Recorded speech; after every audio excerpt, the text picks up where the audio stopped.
Maya Chen woke to the synthetic dawn filtering through her apartment's smart tint windows, the algorithm calibrating the light to mimic a natural sunrise it calculated she'd find pleasant. She'd disabled the feature 3 times, but the building's AI kept reinstalling it during software updates, convinced it knew better than she did what she needed.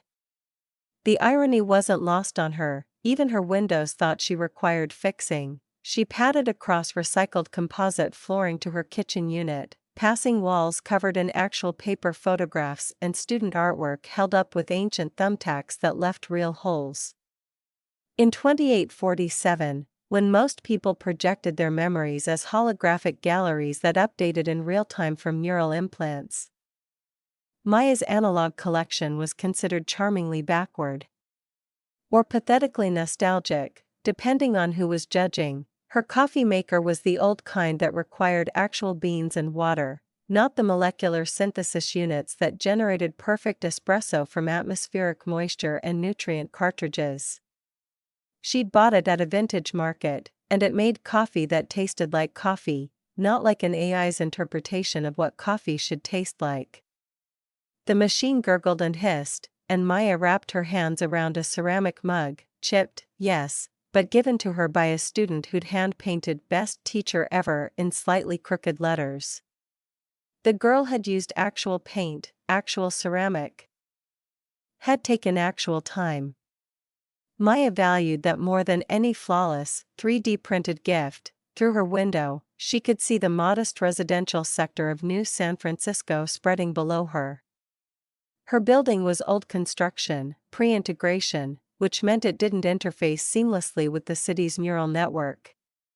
Her neighbors were teachers, artists, service workers, people who'd opted out of the competitive augmentation race that defined modern success. No neural credit scores displayed above their heads. No real-time social ranking updates. Just people living in a way that the rest of the world had decided was quaint at best, failure at worst. Her older sister Victoria lived in the Presidio Heights Orbital Tower, a residential spire that literally touched the clouds, where the air was filtered through nanobots and every surface responded to thought commands. Victoria Chen Morrison, corporate litigation partner, married to James Morrison, the tech entrepreneur who'd sold his consciousness backup startup for enough credits to buy a small moon colony.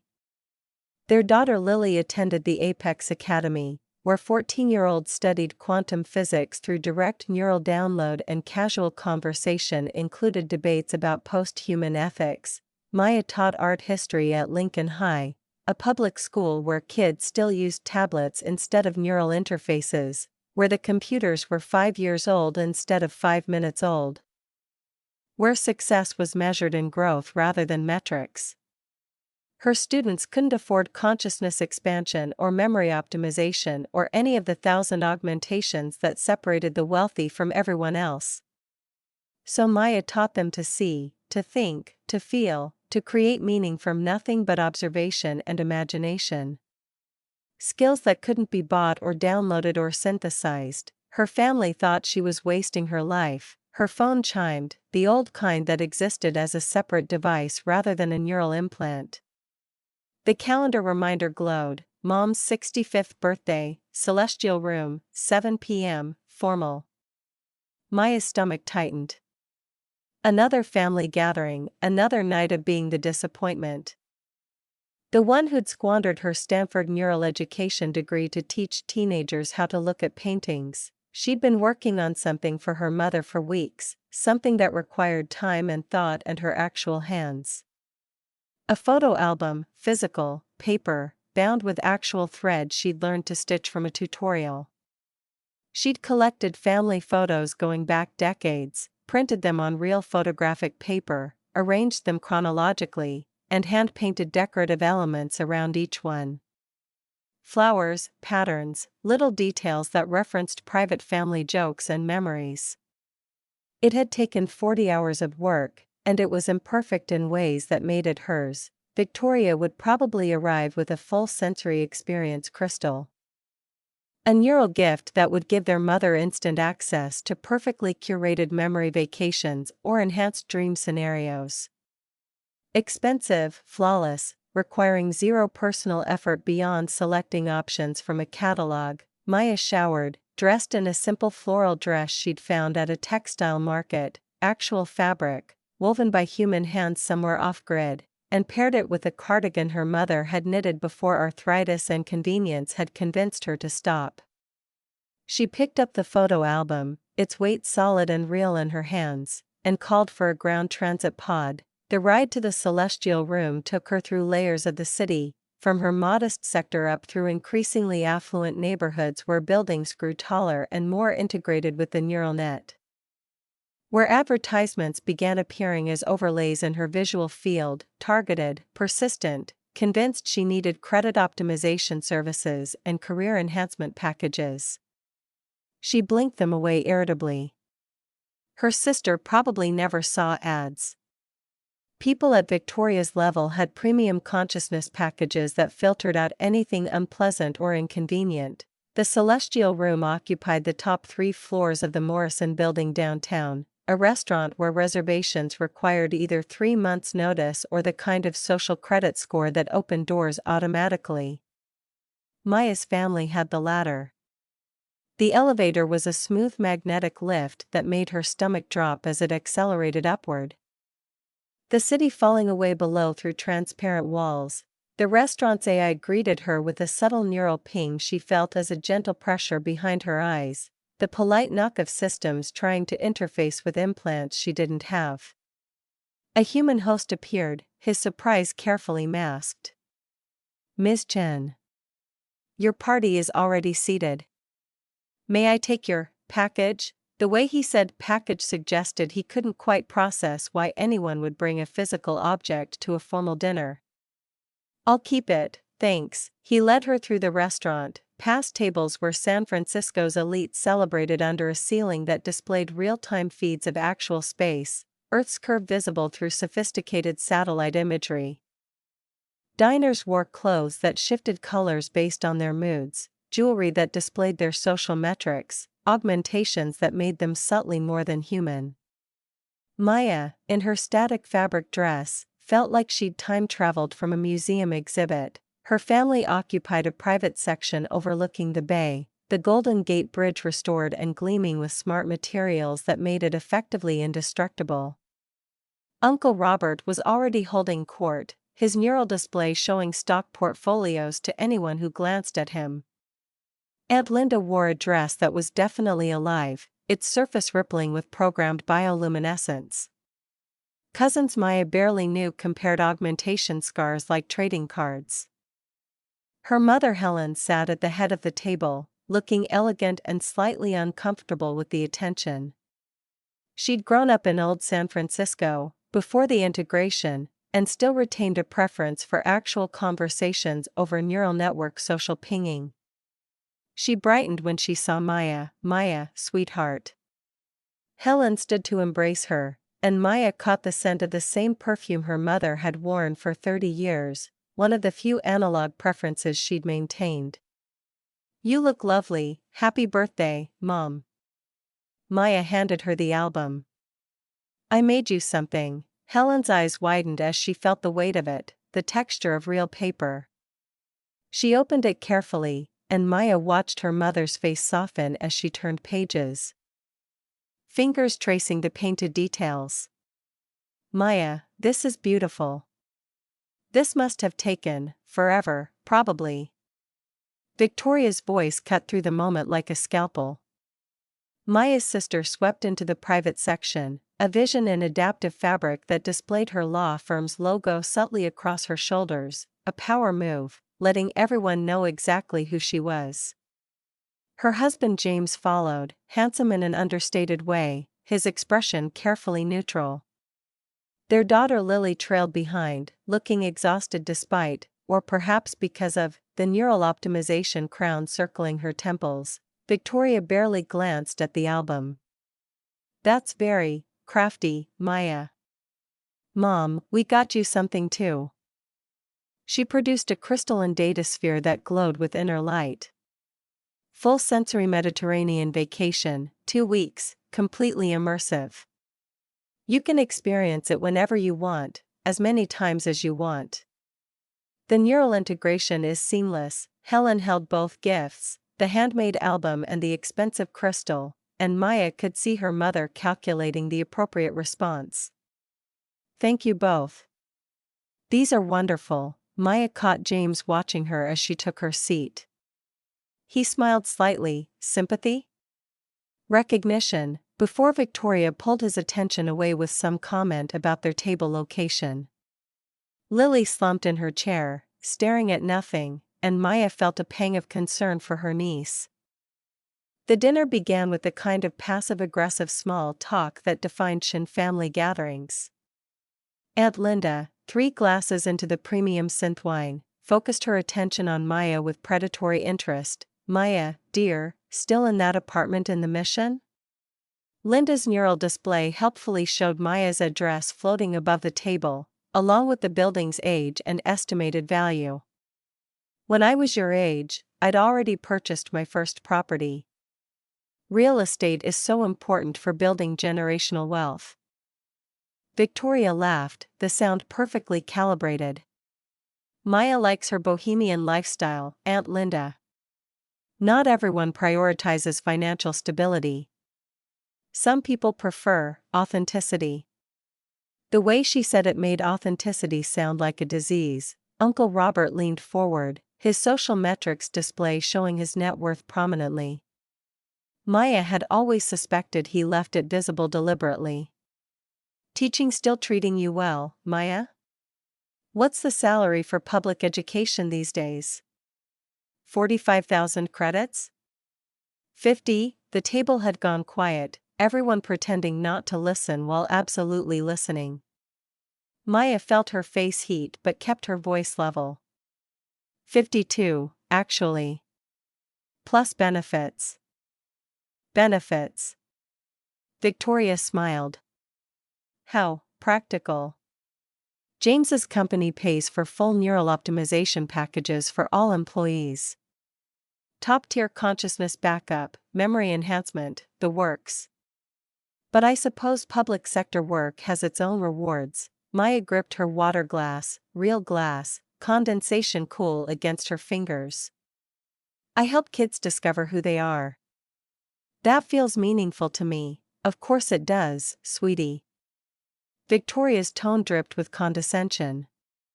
We all find meaning in our own way. You've always been more focused on feelings than results. It's just who you are. James shifted uncomfortably, but said nothing. Lily hadn't looked up from her plate. Helen was carefully cutting her food with more precision than necessary. The dinner crawled forward, course after carefully synthesized course. The restaurant's AI adjusted the table's ambient temperature and lighting based on the group's aggregate comfort levels, but no algorithm could fix the tension Maya felt pressing down on her shoulders. Then Victoria stood, raising her glass, and Maya knew instinctively that this moment would be worse than the casual barbs that had come before. I'd like to make a toast, Victoria announced, her voice carrying through the private section. Ostensibly to our mother, but really about what she taught us, the value of hard work, dedication, and making our immigrant parents' sacrifices worthwhile through actual achievement. Maya's stomach dropped. Lily just won the National Young Innovators Award, Victoria continued, her pride radiating outward. The youngest recipient in the program's 70-year history. She's been accepted to the MIT Orbital Campus Summer Intensive, where she'll study post-quantum mechanics with the best minds in the solar system. She's proof that high standards, focus, and prioritizing what actually matters leads to real success. The table erupted in applause. Lily looked like she might be sick. Victoria's gaze landed on Maya, and Maya saw the calculation behind her sister's eyes. This wasn't just pride, this was dominance assertion. Not everyone chooses the practical path. Victoria said, her tone sympathetic in a way that was worse than outright mockery. Maya chose art. She chose to follow her heart with her Stanford neural education degree instead of doing something meaningful with it. Instead of using her potential to actually contribute to human advancement. But someone has to teach high school, right? Someone has to be satisfied with less. The table offered uncomfortable laughter. Maya felt every eye on her, felt the weight of their judgment, their pity, their relief that they weren't her. James was staring at his plate like he could disappear into it. Helen had closed her eyes briefly. Maya set down her fork with careful precision. I help kids discover who they are. That's meaningful to me, of course it is. Victoria's smile was radiant and cruel. And we're all very proud of your participation trophies. Really. It takes all kinds to make society function. The innovators and the supporters. Maya stood, her chair scraping against the floor. Excuse me. I need some air. She walked through the restaurant on legs that felt mechanical, past tables full of people whose neural implants were probably already sharing gossip about the family drama they'd witnessed. The bathroom was mercifully empty, all automated luxury and surfaces that cleaned themselves. Maya gripped the edge of the sink and stared at her reflection in the mirror. No overlays. No beauty filters, no real-time social metrics. Just her face, flushed with humiliation and anger. She'd spent 32 years trying to prove to her family that her choices were valid, that success could look different than they imagined. And 32 years had taught her a single, crystalline truth: they would never see her as anything but a failure. Maya straightened her dress, lifted her chin, and made a decision. She was done. Done trying to justify herself, done seeking approval she'd never receive, done pretending their judgment mattered. Her phone buzzed. A message from an unknown number. Neural pattern analysis complete. Subject exhibits advanced creative cognitive mapping consistent with undocumented augmentation. Origin unknown. Recommend immediate interview. Dr. Sarah Chen, Prometheus Institute. Maya deleted it without reading it fully, just like she'd deleted the previous 5 messages from the same sender over the past month. Another scam, probably, or recruiters for some neural enhancement pyramid scheme. She splashed water on her face and returned to the table. The dinner eventually ended. Maya hugged her mother goodbye, avoided Victoria's air kiss, and caught James watching her again with that same unreadable expression. Lily looked like a ghost. The ground transit pod carried her home through the city's glowing layers, and Maya sat in the darkness feeling simultaneously relieved and hollowed out. Another family gathering survived. Another night of being the disappointment, the cautionary tale, the one who'd chosen wrong. Her apartment welcomed her with its analog warmth, its imperfect furniture and handmade decorations. She made tea the old-fashioned way, letting the bag steep while she stood at her window and watched the city pulse with its million integrated lives. Her phone rang. Victoria. At 11:30 at night, Maya almost didn't answer. Almost let it go to voicemail, almost blocked the number and went to bed. But something in the timing felt wrong, felt urgent, felt like the universe insisting she pick up. Maya. Victoria's voice was strained, stripped of its usual superiority. I need your help. It's about Lily. Every instinct Maya had sharpened to a point. Is she okay? Is she hurt? She's failing. Victoria's words came fast, desperate. 3 of her humanities courses. If she doesn't pull her grades up in 6 weeks, she loses everything. The award, the camp, her rankings. Her entire trajectory. Everything we've built. Maya set down her tea. How is that possible? She's brilliant, I don't know. Victoria's voice cracked. She just stopped. Stopped trying, stopped engaging. Her teachers say she sits there like she's not even present. I've hired 3 neural tutors, top-rated, expensive as hell. She was hostile with all of them. They all quit within days. Maya waited, letting the silence stretch. You're good with difficult kids. Victoria was forcing the words out. And she used to like you, when she was younger. Before she got serious about her future. Would you consider tutoring her? Just until she's back on track. Just until we fix this. What changed, Victoria? Maya kept her voice level. 2 weeks ago I was wasting my potential on participation trophies. This isn't about you. Victoria's defensiveness flared.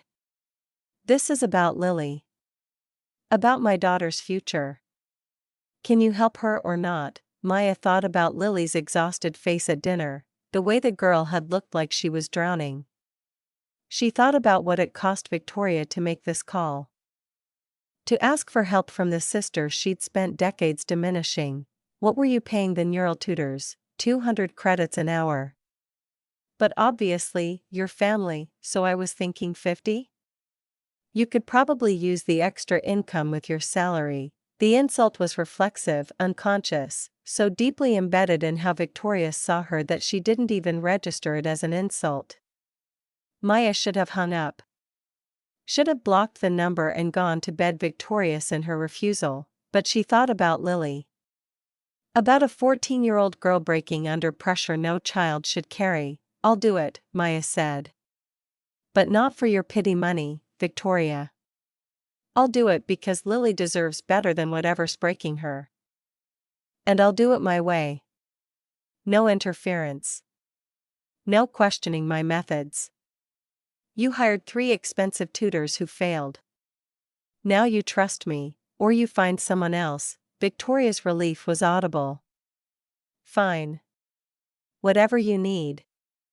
Just fix this. I'm not fixing anything.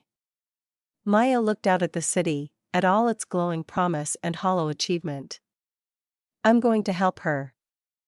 There's a difference. She hung up before Victoria could respond, and stood in her apartment surrounded by student artwork and handmade gifts, holding in her hands the knowledge that everything was about to change. Not just for Lily. For all of them. The message from the Prometheus Institute glowed on her phone screen, still unread. Still insistent.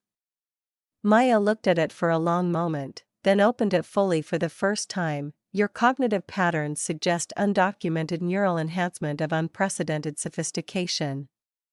We'd like to understand how you achieved results our best technology cannot replicate. Name your price for consultation. Maya smiled and deleted it again. Some things, she thought, couldn't be bought or synthesized or downloaded. Some things you had to earn the hard way, through time and attention and actually giving a damn. She'd show them all, eventually. But first, she had a girl to save. Maya's breath fogged the reinforced glass of the Morrison Tower's private elevator as it ascended to the 72nd floor. Her reflection stared back, distorted by the smart glass display cycling through ads for luxury goods she'd never afford. The elevator's AI announced arrivals with a woman's voice that managed to sound both soothing and condescending. Penthouse level. Morrison residence. Genetic scan verified.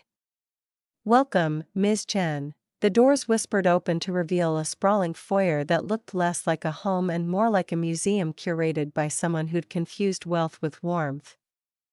Holographic art installations rotated slowly in alcoves, their shifting lights casting strange shadows on marble so white it hurt to look at. Everything gleamed with the cold perfection of surfaces that had never known fingerprints or laughter or the messy evidence of actual living. Victoria Morrison stood at the center of it all, her frame backlit by floor-to-ceiling windows overlooking the city's glittering sprawl.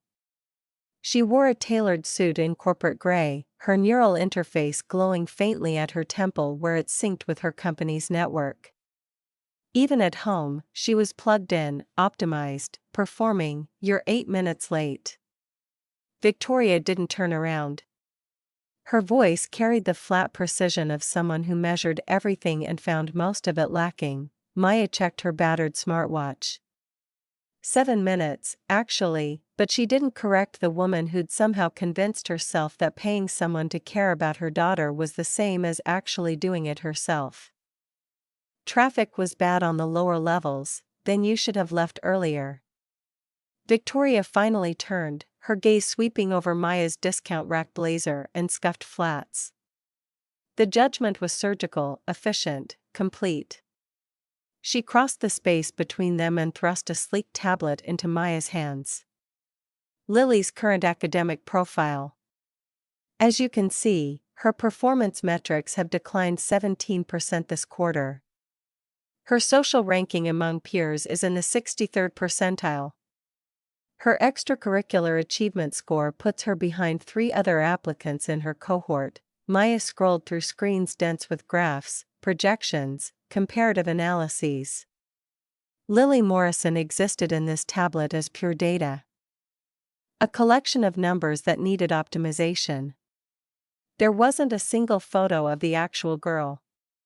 She's 14, she's the heir to Morrison Tech. At 14, I'd already filed my first patent and completed 2 undergraduate courses.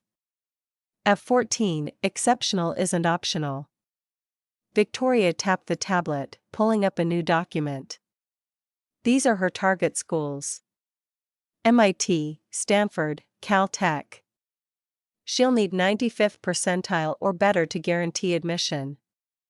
You have 6 weeks to make that happen. What does Lily want? Victoria blinked, as if Maya had spoken in a language she didn't recognize. I'm sorry, where does she want to go? What does she care about? She cares about securing her future. She cares about not squandering the advantages she's been given. Victoria's neural interface pulsed, responding to some incoming alert. She glanced at nothing, reading messages only she could see. I'm due at a board meeting. Lily's in the library. Focus on test preparation and essay writing. No distractions. No feelings-based pedagogy. Results, Ms. Chen. That's what we're paying for. She swept past Maya toward a private transit platform that would whisk her to Morrison Tech's headquarters across the city.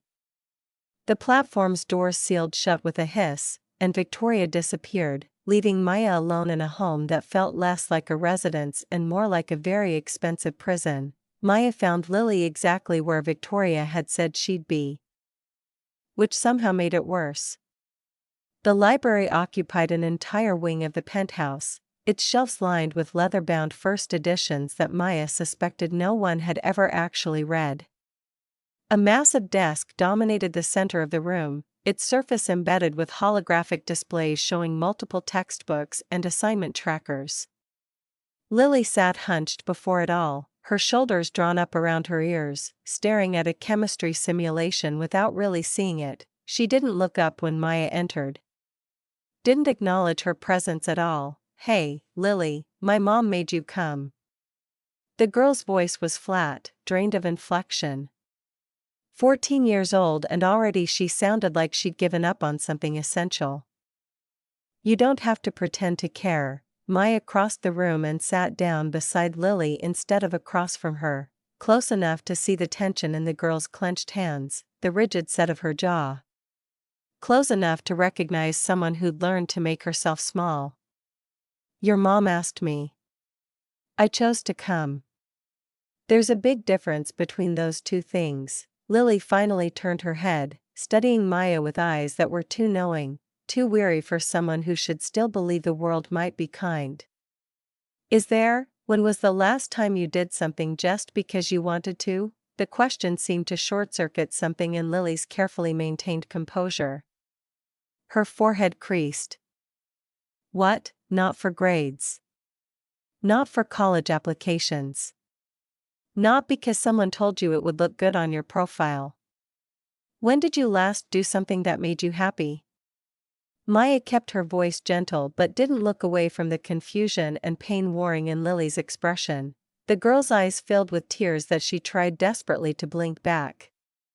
Her voice cracked when she finally answered. I don't remember. Maya reached over and closed the chemistry simulation with a swipe of her hand.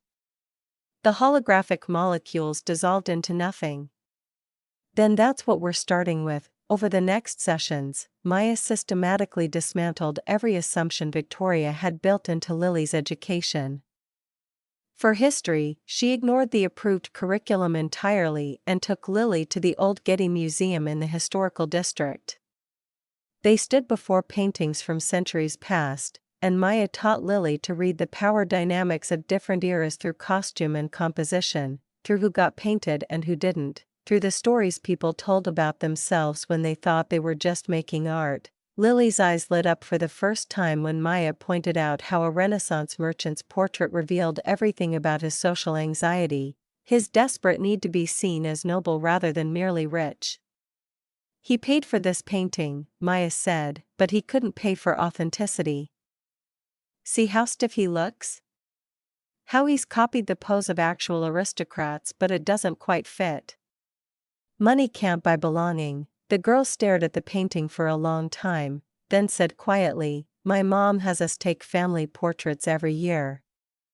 Professional photographers, staged lighting, everyone in coordinated outfits. They're all over our social feeds. Everyone says we look perfect. How do they make you feel? Like I'm posing?" "Like none of it's real," Maya nodded. "That's because it isn't.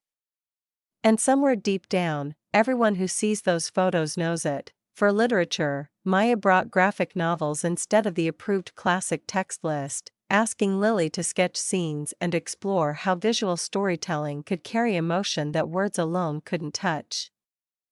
For writing, she gave Lily an actual paper sketchbook, something analog and immediate and impossible to track or grade or optimize, and told her to fill it with whatever wanted to come out. The breakthrough happened in week 2. They were working in the library when Lily's sketchbook slipped from her bag and fell open on the floor. Maya bent to pick it up and froze, staring at pages filled with intricate, devastating drawings.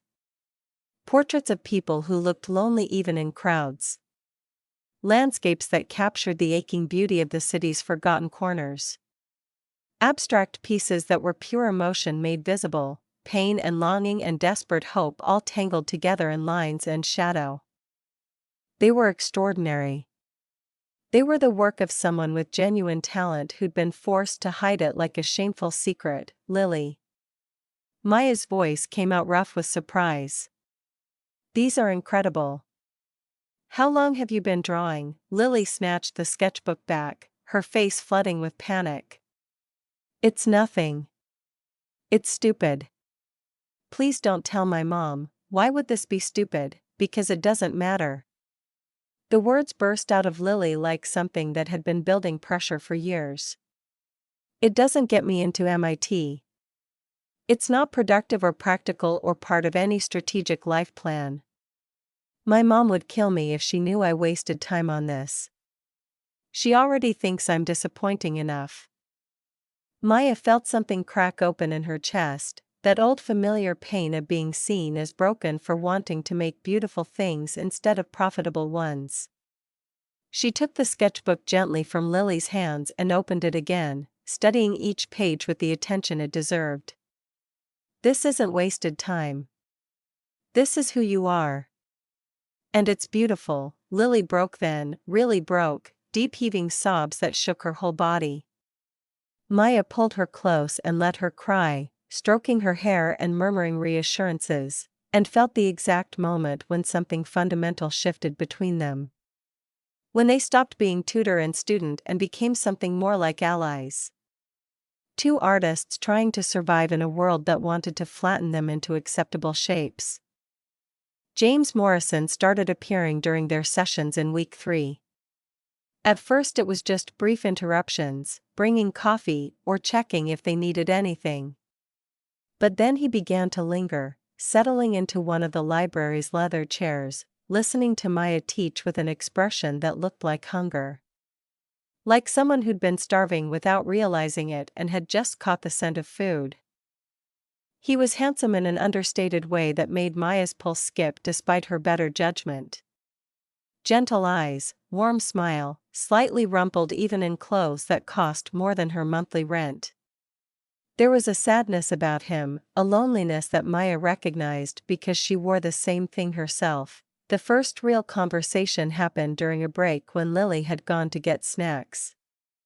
James appeared with a cappuccino that he'd somehow learned she preferred with oat milk, and the small accuracy of that attention made something flutter in Maya's stomach. "Thank you." She wrapped her hands around the warm cup, grateful for something to do with them. "You didn't have to, I wanted to." He sat down across from her. Close enough that she could smell his cologne, something subtle and expensive. "I wanted to thank you, actually. For whatever you're doing with Lily. She's coming back to life." I'd almost forgotten what that looked like. She was never gone. Just buried under pressure. James exhaled slowly, and Maya watched some of the tension leave his shoulders. "I know. I've tried to tell Victoria to ease up, but she thinks I'm being soft." "Maybe I am. Maybe that's the problem. It's not a problem to want your daughter to be happy instead of just successful, isn't it?" His smile was bitter. "In our world? Victoria would say the two are the same thing. That happiness comes from achievement. From being the best, from never settling or stopping or questioning whether you're running towards something or away from something." He looked at Maya with an intensity that made her breath catch. "But you see Lily. The real her. Not the achievement metrics or the potential return on investment. You see the person." The air between them thickened with something Maya didn't want to name. She took a sip of her cappuccino to buy herself time, to put something between her and the way he was looking at her. "Victoria mentioned you went to Stanford. Art history, yeah. My family's favorite disappointment story." James's smile softened into something genuine. "I studied design at Berkeley. Before I got practical and switched to computer science. My father said designers were just artists who couldn't commit to being either functional or creative. Just mediocre at both."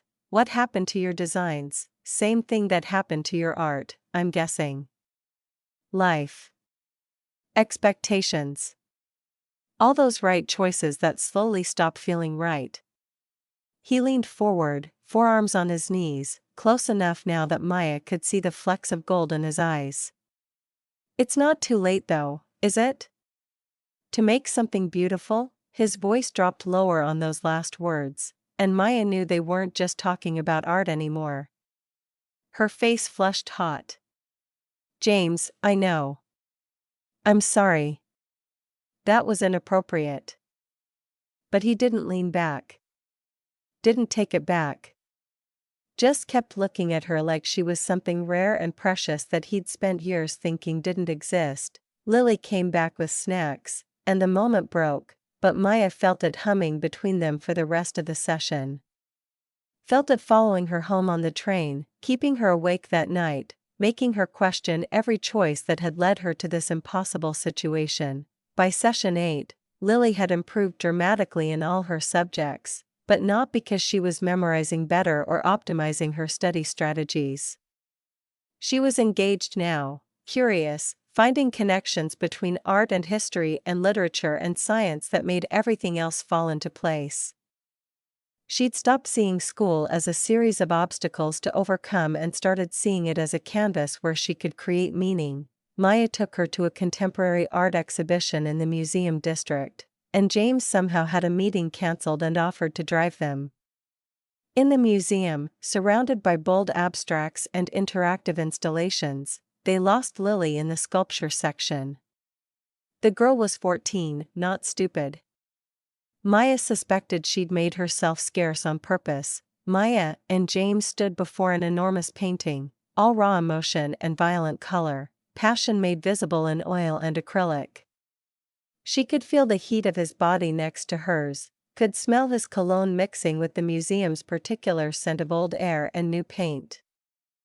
"What do you see?" she asked, because she needed to fill the silence before it filled itself with something dangerous. James shifted closer, his shoulder brushing hers. "Permission. To feel things again. To want things." Maya's throat went tight. She kept her eyes on the painting because looking at him felt too risky. That's a good interpretation, Maya. His hand found hers, not grabbing, just touching, fingers barely interlaced. I haven't felt this awake in years. I didn't realize how much of myself I'd shut down until you walked into my house and reminded me what it's like to actually be present in your own life. You're married, I know. I'm not asking for anything. I just needed you to know what you've done. It's not just Lily you're saving. She turned to face him then, and that was a mistake because he was so close, close enough that she could see the fine lines at the corners of his eyes, the exact shade of want in his expression. His gaze dropped to her mouth, and her breath stuttered, "Dad. Miss Chen. You have to see this sculpture." Lily's voice carried across the gallery, bright and deliberate and perfectly timed to interrupt. They stepped apart like teenagers caught by a chaperone. James cleared his throat. Maya focused on regulating her breathing. Neither of them looked at each other for the rest of the visit, which didn't stop Maya from feeling hyper-aware of everywhere his body existed in space relative to hers. Session 10 brought a summer thunderstorm that knocked out power across half the city. The Morrison penthouse switched to backup generators, but Victoria's office building was locked down, transit platforms suspended until the weather cleared. She sent a curt message saying she'd be late, not to wait up. Maya should have left. Should have called a car service and gotten out while she still could. But James asked her to stay, said the roads were dangerous, said they could wait out the storm together. His voice carried an undertone of pleading that had nothing to do with weather and everything to do with how desperately lonely he'd become in his own home. She stayed. They sat in the living room lit by emergency lighting and the distant flash of lightning. Lily had gone to bed early, tired from the day's work. The massive space felt different in the half-dark, intimate in a way it never managed under full illumination. James opened a bottle of wine that probably cost more than Maya's car, and they sat on the floor with their backs against the couch, drinking from crystal glasses and talking in low voices like conspirators. "Do you ever regret it?" James asked. Choosing art over whatever else you could have done, Maya thought about all the times her mother had asked variations of that same question, always with that particular tone that meant, "Why are you still failing at the life we gave you?" Every time my family looks at me like I'm broken. Every time Victoria reminds me I'm not enough, not successful enough, not wealthy enough, not optimized enough for this world. She paused, took a sip of wine that slid down her throat like liquid warmth. But then I see a kid discover something about themselves through my class. See them realize they're not just a collection of test scores and social metrics. And I know I made the right choice even if no one else thinks so. I think so. James's voice was rough. "I think you're the bravest person I've met," Maya laughed, but it came out broken. "I don't feel brave. I feel small. Invisible. Like I'm this ghost moving through a world that was designed for people like Victoria, and I'm just constantly reminded that I don't fit. That I'm not enough, that I chose wrong. You're not invisible to me." James set down his wine glass and turned to face her fully. Lightning flashed outside, illuminating his face in stark relief. "You're all I see." You walk into a room and suddenly everything else goes quiet. Everyone else becomes background noise. "You're the only real thing in my life and I don't know what to do with that except tell you." He reached out, tucked a strand of hair behind her ear. His hand lingered on her cheek, thumb brushing her jawline. Maya closed her eyes and leaned into his touch before she could stop herself, before common sense could override how desperately she wanted this small moment of connection. "This is wrong," she whispered, "I know." His voice was barely audible. "But it's the first thing that's felt right in 10 years, she opened her eyes. They were staring at each other, both breathing too fast, the space between them crackling with possibility and impossibility tangled together. Maya could feel her pulse in her throat, could feel every nerve ending alive and screaming. The rain stopped. The sound of its absence was thunderous. Maya pulled away, standing up too quickly, wine sloshing in her glass. I should go. The roads will be clear enough now. Maya, good night, James.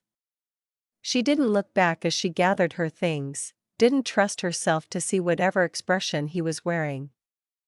Didn't trust herself not to stay. She made it to the elevator before she let herself shake. Made it home before she let herself cry. Made it through the night by telling herself that wanting something didn't mean you got to have it, that some lines existed for good reasons, that she was better than this, but she wasn't better than this, and that was the problem. Lily sent her a text the next morning. Dad asked what your favorite flowers are. Just FYI. Cherry blossom. Maya stared at the message for 10 minutes before responding with a neutral focus on your essay for Monday that fooled neither of them. The sessions continued. Lily bloomed, her confidence growing as her grades improved. Her teachers sent glowing reports about her innovative thinking, her ability to synthesize information across disciplines, her unique perspective. Victoria's response was a terse good. Maintain momentum, but Victoria was watching now. Maya could feel it in the way the woman appeared during sessions more frequently, standing in doorways with her arms crossed, observing with eyes that missed nothing.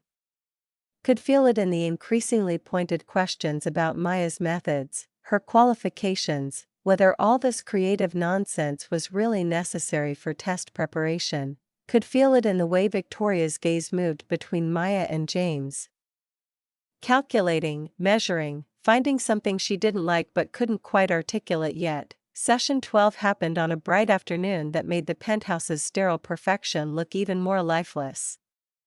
Lily excused herself to the bathroom, and Maya knew before the girl said anything that it was deliberate, that she'd been waiting for a moment alone, so. Lily settled back into her chair with a too casual expression. You and my dad. Maya's heart stopped. Lily, it's okay. Actually, it's more than okay. I haven't seen him smile like that since ever. Maybe before I was born, when he still had dreams that weren't about quarterly earnings and portfolio optimization. Lily leaned forward. Her voice earnest. You're incredible. You're everything my mom isn't. You're kind and creative, and you actually care about people's feelings instead of just their productivity metrics. Lily, your father and I aren't anything. He's married to your mother. My parents haven't slept in the same bedroom in 2 years. They don't even like each other. They just look good together in promotional materials and investor presentations. The perfect power couple. Morrison Tech's ideal family brand. Lily's expression turned fierce. I'm just saying, if you made my dad happy, and he made you happy, I wouldn't be mad. I'd actually really love that. Maya felt like she was drowning in air. It's not that simple. Why not? Because of money? Status? Because people would judge you for breaking up a marriage that's already broken? Who cares what they think? I care. Your father cares. You should care. I care about my dad being happy. I care about you being happy. I care about having actual people in my life instead of just performance artists pretending to be a family. Maya didn't have an answer for that. Didn't have an answer for any of it. Victoria came home early that day, her heels clicking sharp staccato on marble as she entered the library without knocking. Maya looked up to find Victoria watching her with an expression that was equal parts calculation and something dangerously close to jealousy. Maya. Victoria's voice could have frozen helium. I wasn't expecting you to still be here. We were just finishing up. Maya started gathering her materials, suddenly desperate to escape the weight of Victoria's attention. How convenient.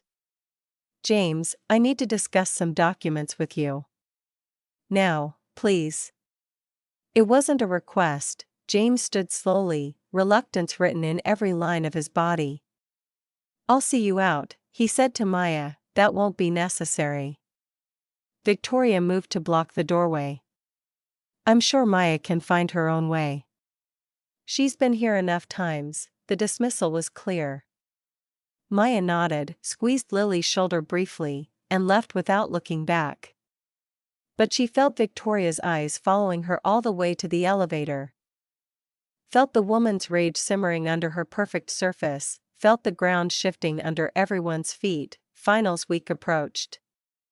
Lily was ready, confident in a way that had nothing to do with memorization and everything to do with finally understanding that she was more than her test scores.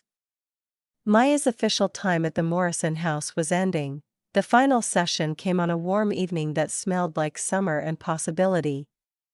Lily hugged Maya goodbye, fierce and tight. "Thank you. For everything. For seeing me, you were always worth seeing." James walked Maya to her car. They stood in the Morrison Tower's private parking structure, surrounded by vehicles that cost more than houses. And neither of them could find words big enough for what was ending. "She's ready," Maya finally said. "She's going to do great, thanks to you, thanks to her. She just needed someone to believe in her, like someone needed to believe in you." James's voice was soft, aching. Maya's eyes filled with tears she'd been holding back for weeks. "I have to stop coming here, I know. But Maya, I need to tell you, please don't. Because if you say it, I'll say it back. And then we'll both have to live with knowing what we can't have. What if we don't have to just live with it?" He stepped closer, and Maya could see her own desperate want reflected in his face. "What if there's another way? You have a wife. A family. A whole life. I won't be the person who destroys that no matter how much I..." She stopped herself, bit down on the words threatening to spill out. "How much you what?" His voice was barely a whisper. "How I feel about you." The admission escaped before she could stop it. "God help me, how I feel about you." James reached up, cupped her face in both hands like she was something precious and breakable. They were breath close, heart close, so close that Maya could feel the tremor running through him. "I'm in love with you, Maya Chen.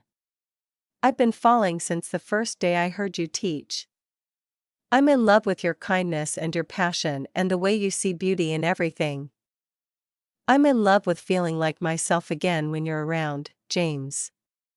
His name came out broken. "I know the timing is wrong. I know I have things to figure out with Victoria. But I need you to know that when I do, when I'm free to choose my life, I'm choosing you. If you'll have me, this is crazy, the craziest thing I've ever felt. And the most real." He leaned in. She didn't pull away. Their lips were almost touching when Maya's phone shattered the moment with Victoria's ringtone, sharp and demanding even through the speaker. Maya stepped back, the spell broken. Reality came crashing back in waves. "Good night, James. Good luck with everything." She got in her car and drove away. Watching him grow smaller in the rearview mirror, both of them aching with the weight of everything they couldn't say, everything they couldn't have, everything that was ending before it ever really began, Maya's neural interface buzzed with the notification she'd been dreading for 3 days. Her mother's contact photo materialized in her peripheral vision, overlaid with a calendar reminder that pulsed insistent red. Uncle Robert's retirement gala. Tonight. The Morrison Grand Ballroom. Black tie mandatory. She'd almost convinced herself she could skip it, claim illness or a scheduling conflict or spontaneous combustion. Anything to avoid walking back into that world of carefully curated perfection where she'd always been the glitch in the system.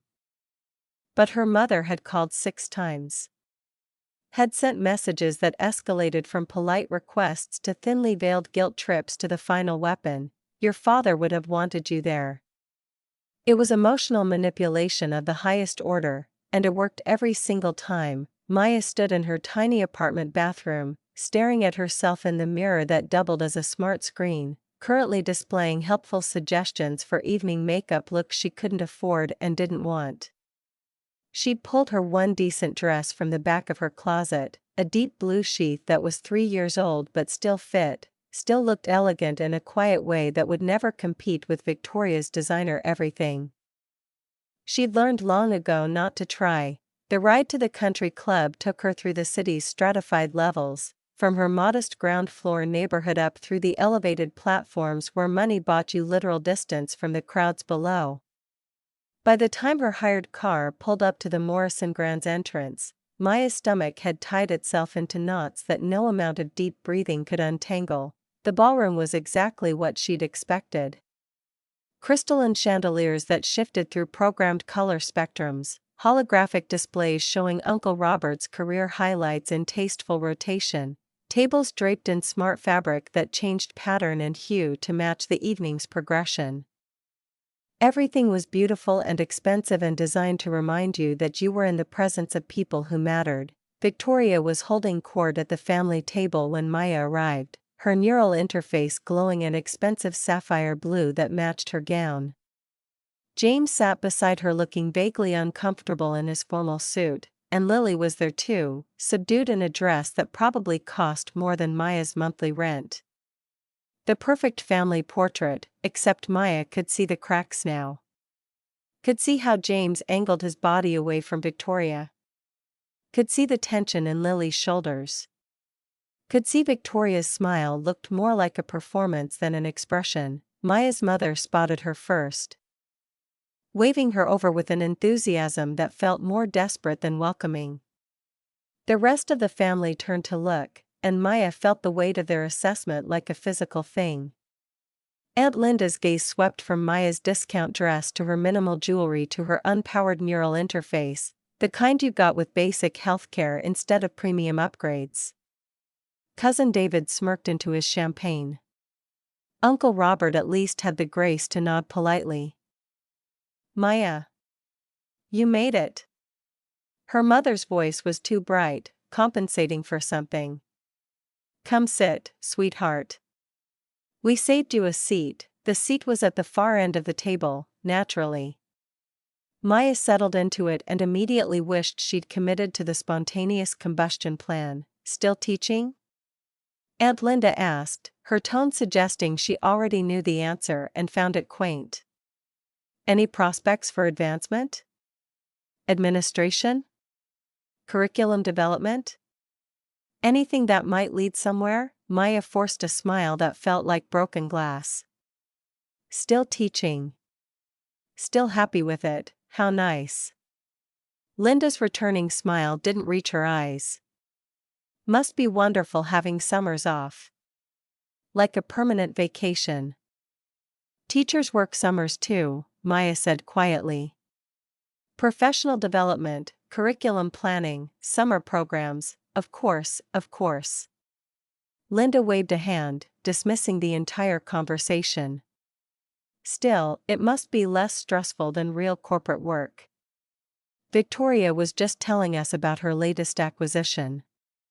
A biotech firm in Singapore?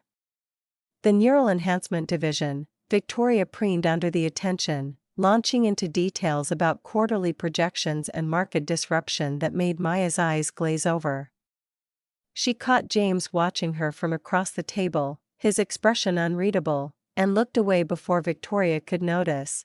The servers brought the first course. Some molecular gastronomy creation that looked like art and tasted like expensive nothing.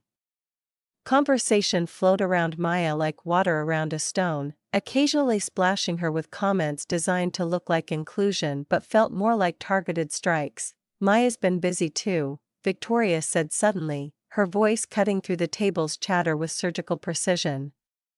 She did some tutoring work for us this summer. Very helpful with struggling students. The way she said struggling made it sound like a euphemism for something worse. Several family members glanced at Maya with expressions mixing pity and amusement. Lily was having some difficulties, Victoria continued. And Maya was able to provide some creative interventions. Nothing that would work in a corporate setting, of course, but perfect for a teenager who needed a more gentle touch. Lily's fork clattered against her plate. Maya watched the girl's face flush red, watched her open her mouth to say something before James put a warning hand on her arm. The important thing is that Lily's thriving now, James said, his voice firm. Her teachers are impressed. Her work is exceptional, because she finally got serious about her future, Victoria said, reclaiming the narrative. Sometimes children need to understand that excellence isn't optional. That's not something you can teach with art projects and feelings. That requires real standards. Maya's water glass was suddenly in her hand, gripped tight enough that she worried the smart glass would register her stress levels and display them for the whole table to see. She set it down carefully, stood up with as much dignity as she could manufacture, and excused herself to the bathroom. The ladies' room was mercifully empty, all marble and gold fixtures and holographic mirrors that offered helpful critiques of your appearance if you stood still too long. Maya leaned against the counter and tried to remember why she thought coming tonight was anything other than self-inflicted torture. The door opened behind her. Lily, Ms. Chen. The girl's voice was urgent. Almost desperate. I need to talk to you. Maya turned, taking in Lily's flushed cheeks and bright eyes, the way she was twisting her hands together like she was trying to physically hold something in. Lily, you should get back to dinner. No. You need to hear this. Lily moved closer, her words tumbling out fast. My mom's been taking credit for everything you did. She tells everyone it was her tough love and high standards that fixed me. She doesn't mention you at all, or when she does, she makes it sound like you were just some babysitter who kept me busy while the real work happened. Lily, it's okay. Maya tried to inject calm into her voice. I didn't do it for credit. I know. But it's not okay. She's erasing you. She's erasing the actual reason I got better, which was because you showed me I didn't have to be her achievement robot. You gave me permission to be myself. Lily's voice cracked. And I'm not going to let her keep doing this. I've been accepted to a summer arts intensive program at RISD. It runs the same time as MIT camp. And I'm going to the art program instead. Maya's heart dropped. Lily, think about this. The MIT program is incredible for your future. I've thought about it every single day since I applied. Lily's jaw set with determination that reminded Maya painfully of Victoria. I'm not throwing away STEM. I'm adding art. I'm choosing both, not just what my mom wants. And I'm telling her tonight. In front of everyone. Because I want them all to know it was you who taught me that I could choose for myself. Lily, this will cause a scene. Good. Lily's eyes flashed. I'm done being quiet. Are you? They walked back to the table together, Maya's pulse hammering in her throat.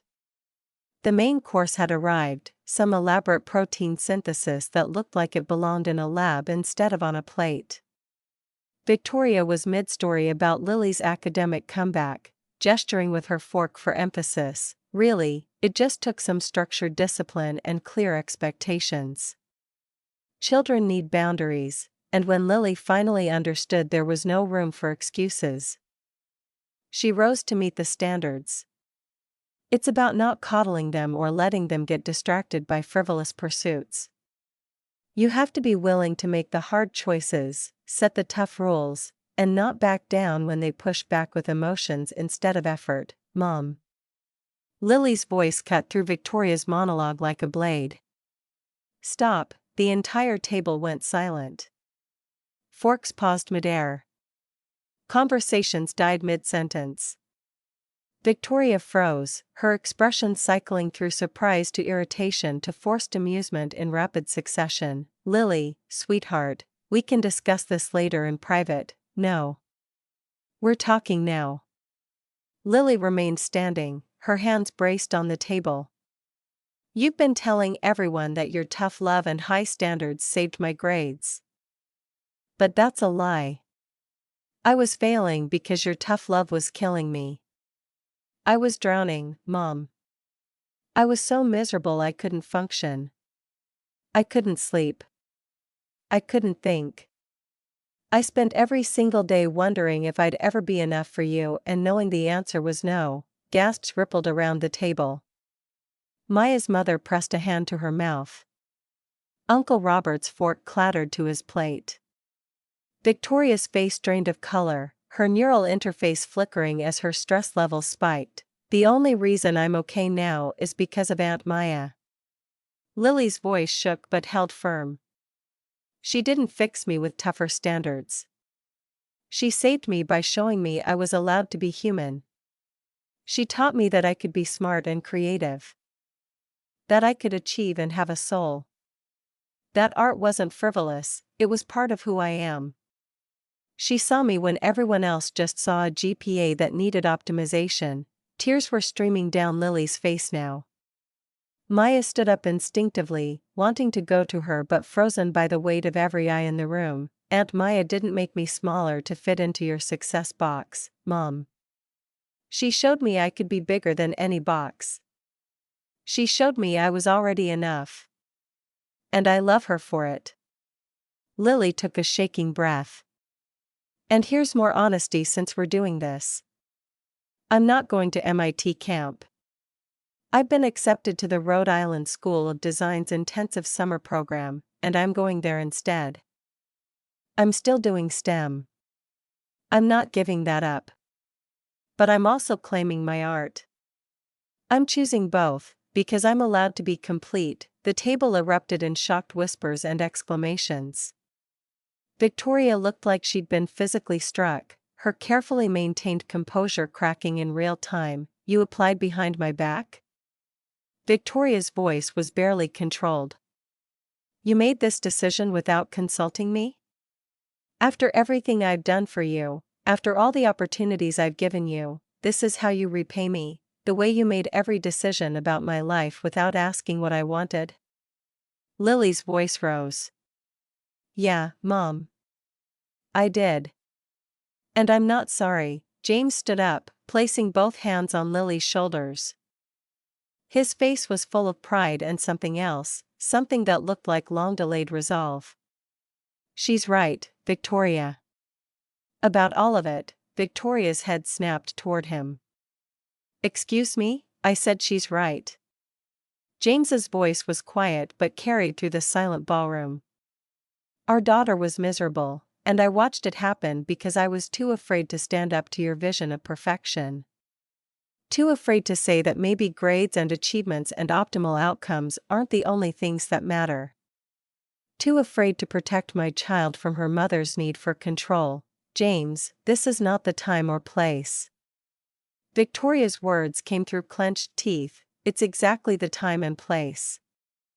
Because Maya deserves to be recognized for what she did. She didn't just help Lily with homework. She taught our daughter, and frankly she taught me, that there are different kinds of success. That creativity and passion and emotional honesty matter just as much as awards and social rankings and neural interface upgrades. He turned to face Maya directly, and the intensity in his gaze made her breath catch. Maya showed us what real strength looks like. Not control. Not status. But kindness. Authenticity. The courage to live according to your values even when everyone around you says you're wrong, even when your own family treats you like you're broken for choosing meaning over money. Maya felt heat flood her face. James, please. But he wasn't finished. He was looking at the whole table now, at every family member who'd ever made Maya feel small. Maya's been called the failure in this family. The one who wasted her potential, who chose wrong, who settled for less. But she's the bravest, most successful person I know. She chose connection over status. She chose love over approval. And she changed my family's life. She gave my daughter back to me. She reminded me who I used to be before I traded my dreams for everyone else's expectations. The raw emotion in his voice made it clear to everyone watching that this was about more than gratitude. Victoria saw it. Her eyes widened, then narrowed, her neural interface pulsing rapidly as she processed the implications. James turned fully toward Maya, everyone watching, every neural interface in the room probably recording this moment for later analysis and gossip. Victoria and I are separating. We've been barely married for years, we just didn't want to admit it. That decision has nothing to do with you, Maya. The marriage was over long before you walked into our house. But what I'm about to say does involve you. Maya's heart was trying to escape through her ribcage. James, what are you doing? Something I should have done weeks ago. He closed the distance between them, his eyes never leaving hers. Something crazy and impulsive and absolutely right. He took her hands in his, and Maya was dimly aware that the entire ballroom had gone silent. That her family was witnessing this, that Victoria's face had gone from shock to fury to something that looked almost like grudging realization. Maya Chen, you walked into my house to tutor my daughter, and you ended up teaching me how to live again. You're brilliant and kind, and you see beauty where everyone else sees failure. You make me want to be brave like you. You make me want to design again, to create again, to feel again. You make me believe that it's not too late to become the person I was meant to be before I started performing the role everyone expected. Maya's vision blurred with tears. James, I'm not asking you to make any decisions right now. I know this is messy and public and probably terrible timing. But I need you to know that I'm in love with you. Completely, undeniably in love with you. And when the dust settles from my marriage ending, when everything is legally and ethically clear, when I can do this properly without any shadows, Maya, I want to be with you. If you'll give me a chance. The silence in the ballroom was absolute. Maya could hear her own heartbeat, could feel the weight of dozens of stares, could sense Victoria's rage radiating across the table like heat from a fire. Victoria stood slowly, her movements controlled but her voice shaking. You're in love with my sister? You've been carrying on an affair while she was in our home, around our daughter, no. James's voice was firm. We never crossed that line, Victoria. We never acted on anything while I was married to you. But yes, I fell in love with her. Because she's everything I forgot a person could be. Everything I forgot I could value. Maya found her voice, looking at Victoria directly. We didn't do anything wrong. I would never.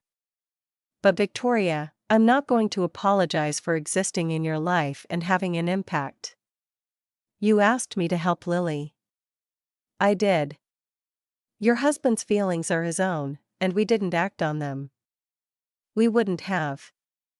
But this isn't about me stealing anything from you. This is about you losing things that were slipping away long before I showed up. Victoria's laugh was bitter and sharp. Of course. Saint Maya. You come into my house, turn my daughter against me, seduce my husband's attention, ruin my family dinner, and you didn't do anything wrong. I helped your daughter when she was drowning. I became friends with your husband because we recognized each other as people who'd given up parts of themselves for other people's expectations. And I'm not sorry for either of those things. Maya's voice strengthened. But Victoria, you're right about one thing. I am still your little sister. The one who never measured up, who never fit your definition of success, who you've made feel inadequate for 15 years. But I'm also the sister who finally stopped trying to be you. Who stopped apologizing for living differently. Who stopped letting you make me feel small for choosing a life that actually makes me happy. And if James sees value in the life I built, that's not me stealing him. That's him choosing differently than you did, Maya. Her mother's voice cut through the tension. Helen was standing now, her hands trembling but her spine straight. Victoria. Both of you stop, everyone turned toward her. Helen rarely raised her voice, rarely inserted herself into conflict. She was the family peacekeeper, the one who smoothed over difficulties and maintained pleasant surfaces. Maya, I owe you an apology. We all do. Helen's voice shook but held steady. We've treated you like you were less than because you chose teaching, chose art, chose a simpler life. We made you feel like you failed when you were succeeding in ways we couldn't measure with neural interfaces and bank accounts and social ranking algorithms. Mom, you don't have to do this now. Maya's voice was barely a whisper. Yes, I do. Because I've been complicit in making you feel inadequate, and I was wrong. Your father would be ashamed of how I let this family treat you. You became exactly what he hoped for, someone who makes the world better instead of just richer. Someone who sees people instead of just potential. Someone who chose meaning. Helen turned to Victoria. And you, my brilliant daughter, need to understand that success isn't just about achievements and acquisitions. Maya didn't turn Lily against you. She showed Lily that there was room in her life for more than your approval. That's not betrayal. That's growth. Uncle Robert cleared his throat, his gruff voice carrying across the stunned silence. The kid's got a point. My granddaughter's in Maya's art class. She talks about Ms. Chen like she hung the moon. Says Maya's the only teacher who really sees her. That's worth something. Hell, that's worth more than most of what we spend our time chasing. Aunt Linda looked like she'd swallowed something unpleasant but managed a reluctant nod. She did help Lily when no one else could reach her. The shift was subtle but unmistakable. The family's perception was recalibrating in real time, their certainty about success and failure and who mattered wobbling on foundations that had always seemed solid.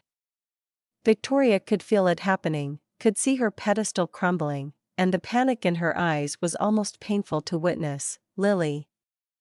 Victoria's voice had lost its edge, become almost pleading. You're choosing her over me? I'm your mother. I've given you everything. Every advantage, every opportunity, every resource you could possibly need. Lily's face was wet with tears but her voice was clear. You've given me things. Mom. Maya gave me myself back. That's the difference. That's what you never understood. I don't need more advantages.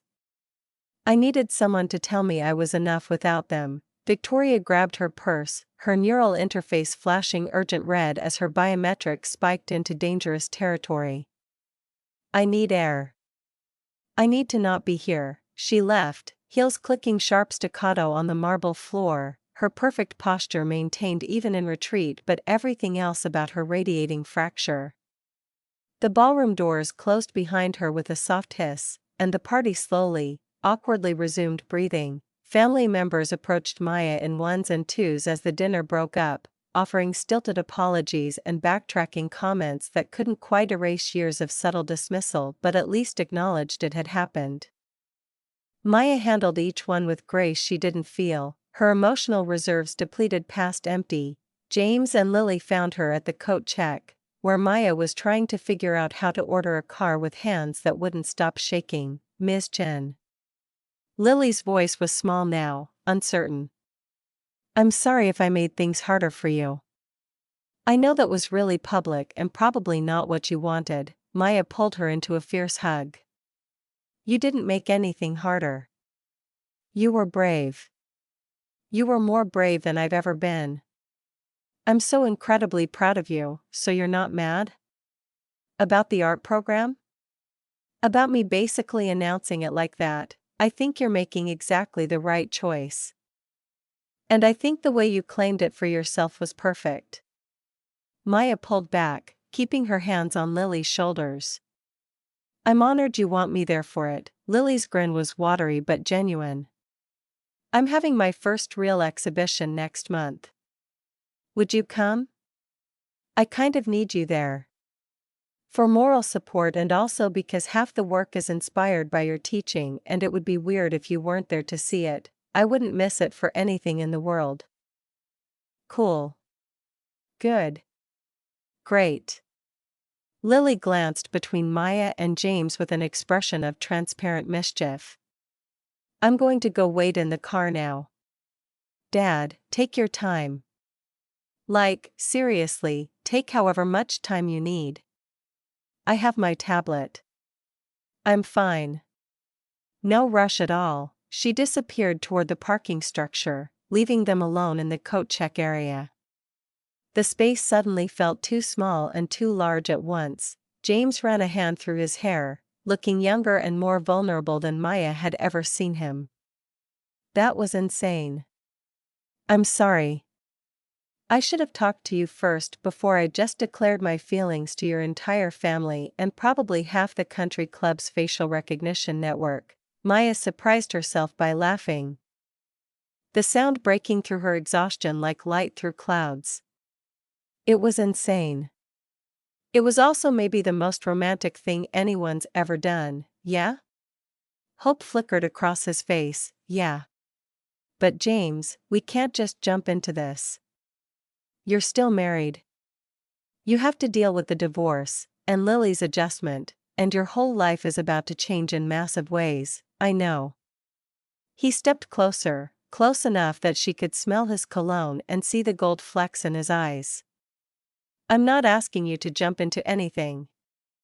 I'm asking you to wait for me. To let me do this right. To give me time to end my marriage properly and then, when everything is clear and clean and ethical, let me take you to dinner. Let me bring you flowers. Let me court you the way you deserve. Court me? Maya's smile felt fragile but real. Who says court? A guy who's 42 years old and hasn't dated in 15 years and wants to do everything properly with a woman he's crazy about. His hand lifted toward her face, then paused, asking permission. Maya nodded, and he cupped her cheek with a gentleness that made her throat tight. How long will it take? The divorce? 6 months, probably. Maybe a year depending on how complicated Victoria wants to make it. But Maya, I've waited 40 years to feel like this. I can wait a little longer to do it right, and what if we try this and it doesn't work? What if we're just a product of an intense situation and when real life hits, we realize we don't actually fit, then we'll have tried something real instead of living with regret. But I don't think that's what happens. I think when we try this, we discover it's what we've both been looking for our whole lives, we just didn't know it until we found each other. Maya's breath caught. That's a really big assumption, so let's test it. Be my friend for now. Let me be in your life while I sort out mine. And when I'm free, when there are no complications or ethical concerns or reasons we can't, let me show you what you deserve. Let me prove I'm worth the wait. You really want to do this? Navigate a divorce, deal with Victoria's fury, handle your daughter's adjustment. Rebuild your entire life, and then try to build something with me on top of all that? Yes. Absolutely yes. Because you're the first thing that's felt right in 10 years, and I'm not letting that go without trying. Maya felt tears slip down her cheeks. Okay. I'll wait. I'll be your friend. And when you're ready, when everything is settled and clear and right, we'll see what happens. We'll take that first step and figure out the rest as we go. James leaned down and pressed his lips to her forehead, the kiss soft and promising and perfectly appropriate for where they stood. I'll make it worth the wait. I promise you that, you better. I'm not good at waiting. Neither am I. But for this? For you? I'll learn.